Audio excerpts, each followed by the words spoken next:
ஒரு ராஜா நல்ல ஆசாரியன் பேச்சை கேட்டு தேவனுக்கு பிரியமாக நடந்தபோது எப்படி ஆசிர்வதிக்கப்பட்டாருன்னோ, அதுக்கப்புறம் தேவனுடைய கட்டளைகளை மீறி நடந்தப்போ எப்படி தான் ஆசீர்வாதங்களை இழந்து போனாருங்கிறதையும் பார்ப்போம். அத்தாலியான்னு ஒருத்தி இருக்கிறா. அவ என்னன்னா தன்னோட அதிகாரத்துக்கு கீழே எல்லாரையும் வச்சுக்கணும் அப்படின்னு சொல்லிட்டு அவ என்ன செய்யறானா, அவளுடைய மகன் அகசியாங்கிறவன் இறந்து போயிடுவான்.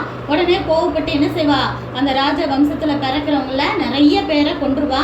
உடனே அவங்க அப்பதான் பிறந்த ஒரு குழந்தைய காப்பாத்தி தெரியாம ஒளிச்சு வைப்பாங்க.